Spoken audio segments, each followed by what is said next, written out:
Hai, masih bersama saya, Mr. Z bicara. Tentu saja bicara tentang kebenaran berdasarkan fakta, data, dan realita. Teman-teman, masih terkait dengan perceraian Mbak Ibong dengan Paula Verhoeven. Teman-teman mungkin ketahui ya bahwa gugatan perceraian Mbak Ibong alasannya adalah adanya perselingkuhan. Namun perselingkuhan itu sendiri belum tentu bisa dibuktikan. Namun faktanya hakim mengatakan bahwa terbukti adanya pihak ketiga tanpa menyebutkan adanya perselingkuhan yang seperti apa. Perselingkuhan dalam arti hukum adalah adanya hubungan persetubuhan atau seksual antara seorang wanita dengan seorang pria yang bukan pasangan yang sah, atau aktivitas-aktivitas lainnya yang terkait dengan seksual. Itu dalam arti hukum. Nah, ketika Pengadilan Agama Jakarta Selatan mengatakan terbukti, ini terbukti yang mana? Apakah ada aktivitas-aktivitas seksual kaitannya dengan Paula Verhoeven?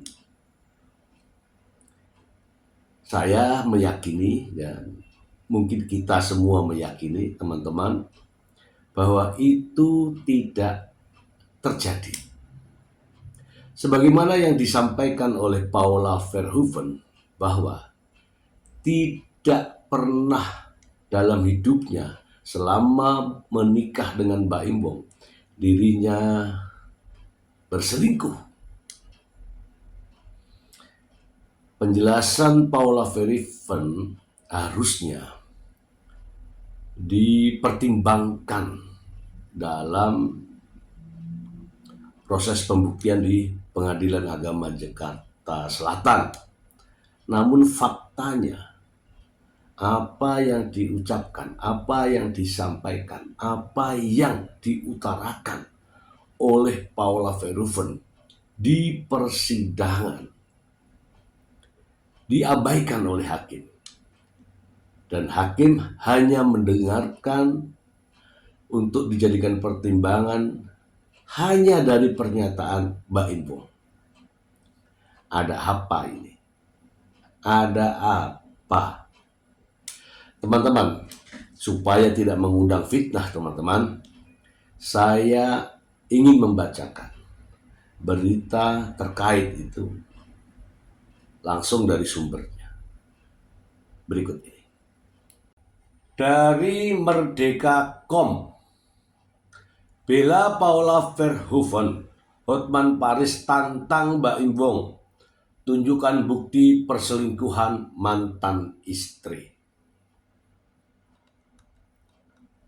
Belakangan ini, pengacara terkenal Hotman Paris Hutapea mengajukan sebuah pertanyaan menarik perhatian publik kepada Paula Verhoeven. Pertanyaan tersebut berhubungan dengan tuduhan perselingkuhan yang dialamatkan kepada Paula setelah putusan cerai dari Mbak Imbong. Sebagai informasi, Pengadilan Agama Jakarta Selatan telah memutuskan Paula terbukti berselingkuh dan menjatuhkan status istri durhaka kepadanya. Namun, Paula dengan tegas membantah semua tuduhan tersebut. Dalam percakapan yang dibagikan Hotman Paris, Paula menjelaskan, tidak ada bukti perselingkuhan yang kuat. Ia menyatakan rekaman CCTV yang dijadikan bukti Mbak Imbong hanya menunjukkan percakapan biasa dengan seorang pria yang merupakan tamu Baim sendiri. Menurut Paula, posisi duduk mereka berjauhan dan pintu ruangan tidak terkunci, sehingga tidak ada dasar yang kuat untuk mengatakan dia berselingkuh. Hotman Paris pun tidak tinggal diam dan mempertanyakan bukti konkret yang diajukan Baim Wong ke pengadilan.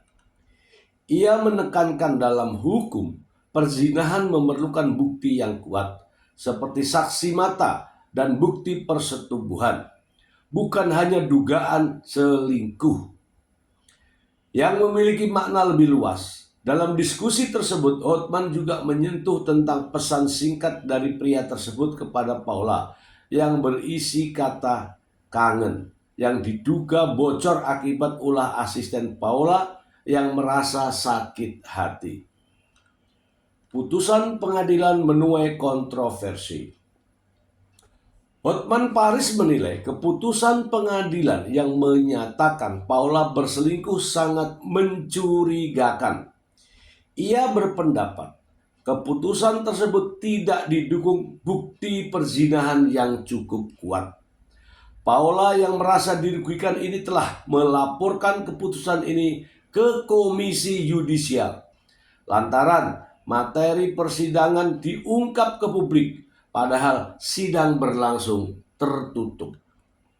Dalam sebuah pesan yang menjadi viral, Paula mengungkapkan perasaannya yang tertekan dan dipermalukan akibat tuduhan yang tidak berdasar tersebut. Ia mengaku sangat terpukul dengan situasi yang sedang dihadapinya.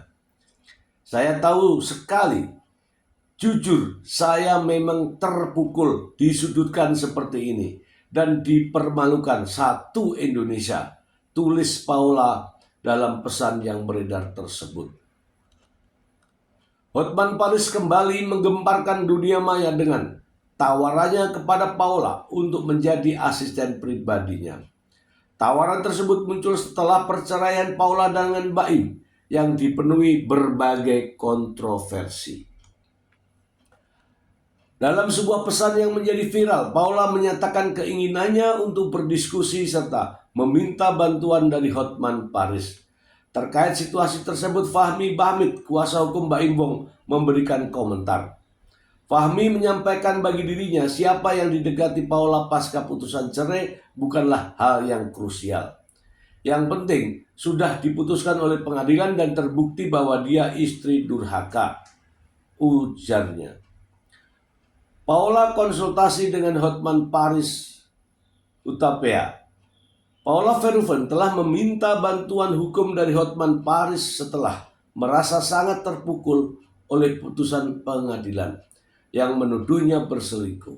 Dalam permohonannya tersebut, Paula mengungkapkan dia merasa difitnah dan dipermalukan di hadapan publik Indonesia.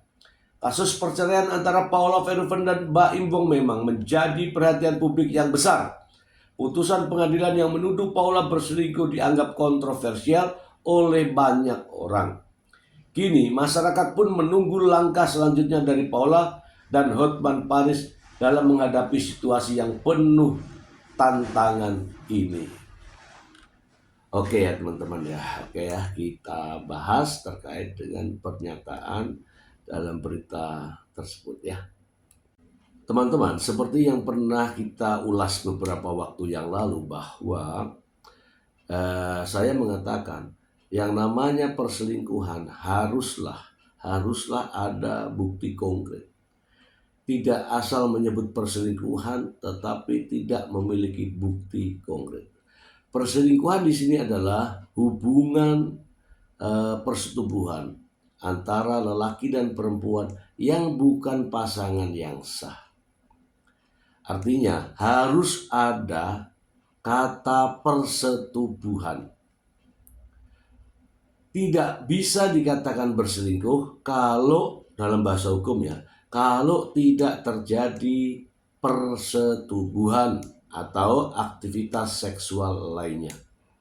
Pendapat ini sama persis dengan apa yang disampaikan oleh Hotman Paris Hutapea. Jika dalam bahasa hukum perselingkuhan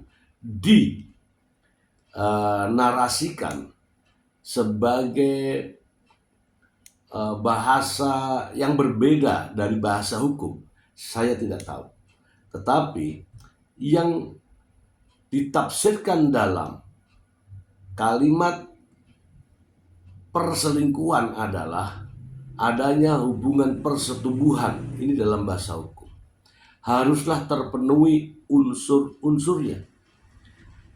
Unsur-unsur di sini adalah adanya orang laki-laki, ada orang perempuan, mereka berduaan, kemudian melakukan hubungan persetubuhan. Itu baru dikatakan sebagai perselingkuhan. Namun, jika diartikan lain atau jika ditafsirkan lain, artinya hukum yang berlaku di Indonesia ini haruslah ditinjau.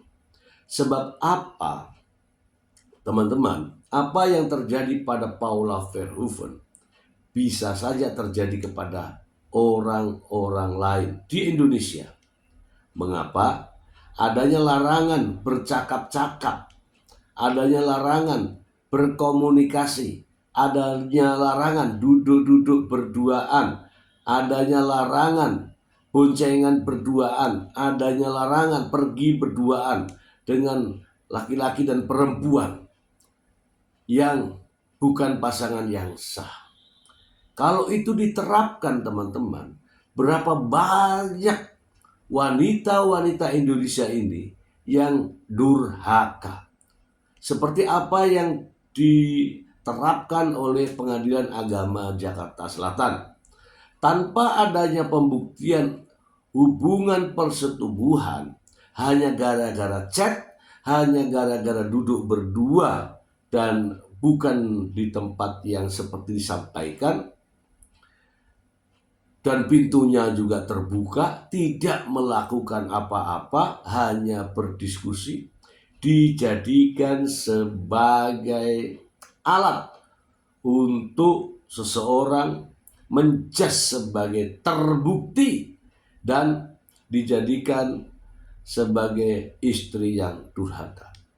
Saya bertanya kepada teman-teman, apakah di antara teman-teman tidak pernah bercakap-cakap dengan wanita-wanita lain atau pria-pria lain? Bercakap-cakap. Apakah teman-teman tidak pernah berkomunikasi dengan pria lain atau dengan wanita lain? Kalau pernah, teman-teman, maka ini presiden buruk. Sebab apa? Siapapun Anda bercakap-cakap dengan pria lain atau perempuan lain dikatakan sebagai durhaka. Bahkan nanti ada yang namanya suami yang durhaka, ada yang namanya istri yang durhaka. Ini menjadi presiden buruk, teman-teman. Seperti yang dikatakan oleh Hotman Paris Hutapea, jika perselingkuhan itu ada, haruslah ada saksi, ada bukti, ada CCTV, ada rekaman-rekaman pendukung yang lain yang menguatkan adanya persetubuhan. Paula Verhoeven menyangkal semua itu. Dan yang dimaksud di sini adalah Paula Verhoeven berselingkuh dengan Nico Surya. Kita tahu sendiri Nico Surya seperti apa. Dia adalah tamu Mbak Imbong, teman baik Mbak Imbong yang diizinkan oleh Mbak Imbong untuk berada di rumahnya, untuk tidur di rumahnya. Bahkan kata Paula, si dia inilah orang yang dipercaya oleh Mbak Imbong untuk menjadi konsultasi ya dalam hukum keluarga ya. Kalau Paula Verhoeven dengan Mbak Imbong ada masalah, ya kan, ada masalah atau ribut-ribut, mereka ya namanya berumah tangga ya. Nico Surya inilah yang menjadi penengah. Demikian ada problem apapun, Mbak Imbong juga ke Nico Surya untuk menyampaikan kepada Paula. Demikian juga halnya Paula. Kalau ada masalah dengan Mbak Im, disampaikan oleh Nico Surya untuk disampaikan ke Nico Surya. agar Niko Surya sampaikan juga ke Mbak Info, begitulah seterusnya. Namun nyatanya justru Mbak Imbong lah yang sebenarnya penyebab dari semua ini. Sekarang justru menuduh Paula Verhoeven selingkuh dengan sahabatnya sendiri. Ini faktanya. Niko Surya berada di rumah tersebut karena dia adalah teman baik Mbak Imbong. Niko Surya berada di rumah tersebut karena teman baik Mbak Imbong dan diizinkan menginap di rumah itu, di rumahnya mereka. Hubungan komunikasi ini menjadi intim karena Mbak Imbong juga melakukan hal yang sama. Ketika ada persoalan menyampaikan kepada Niko Surya dan Niko Surya menyampaikan kepada Paula. Demikian juga Paula ketika ada persoalan yang dihadapi dan tidak bisa menyelesaikan, disampaikanlah ke Niko Surya disampaikan ke Mbak Imbong. Itulah yang sebenarnya terjadi. Namun nyatanya ini semua teman-teman oleh sang pengacara Baim Fahmi Bahmid dikemas lain. Seolah-olah nih ya, seolah-olah hanya Paula saja yang berkomunikasi dengan Niko Surya. Sementara Mbak Imbong juga melakukan hal yang sama. Artinya ini fair ya teman-teman. Fair. Dan ini semua diungkapkan dalam pernyataan ya, dalam podcast Deddy Sumarko. Jelas sekali. Teman-teman semua, ini presiden buruk. Paula Verhoeven tidak terima dikatakan sebagai istri yang selingkuh. Teman-teman ketahui, kalau istri selingkuh kemudian dibawa ke pengadilan prosesnya, pasti malunya luar biasa. Banyak kasus. Tetapi Paula Verhoeven sangat pede ya, percaya diri. Karena apa? Merasa tidak melakukan perselingkuhan. Perselingkuhan di sini adalah dalam arti kata hukum, yaitu adanya hubungan persetubuhan. Dan setelah perselingkuhan tidak dapat dibuktikan, muncul tudingan-tudingan baru, ya, seperti adanya penyakit HIV, dan itu bukan ranahnya. Namun lagi-lagi sang pengacara selalu menyampaikan hal ini di publik, padahal bukan persoalan yang terkait. Kalaulah Paula Verhoeven, kalaulah benar mengidap HIV, kalaulah benar ya, mengapa Mbak Imbong selama ini menikmati? Kalaulah benar Paula Verhoeven mengidap HIV, mengapa tidak menular ke Mbak Imbong? Kalaulah benar Paula Verhoeven mengidap HIV, kenapa anak-anaknya tidak? Terus untuk apa diperdebatkan? Untuk apa dibicarakan? Untuk apa disampaikan ke media? Agar apa? Ini parah ya, parah banget. Ranahnya sudah jauh. Ya, semoga saja ya Paula tetap kuat menghadapi persoalan ini. Karena apa? Paula tidak sedang melawan Mbak Imbong sendirian. Paula justru diserang oleh sang pengacara Fahmi Bahmid. Bahkan saya katakan ini sudah secara pribadi. Ada apa? Oke lah teman-teman. Mungkin teman-teman semuanya ya sudah bisa menyikapi hal ini. Ya, pengacara bukan saja membela kliennya, tapi seharusnya memberikan solusi terbaik. Tetapi yang satu ini memang ngeri-ngeri sedap. Ingat teman-teman, putusan Pengadilan Agama Jakarta Selatan ini walaupun sudah diketok palu, bercerai. Itu membuat kita semua senang.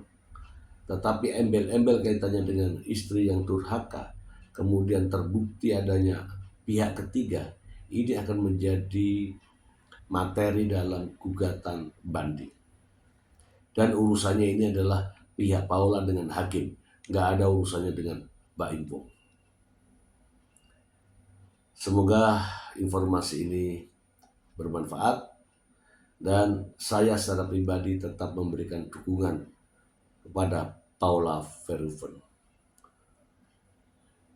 Saya bukan siapa-siapa, namun saya bisa bersuara.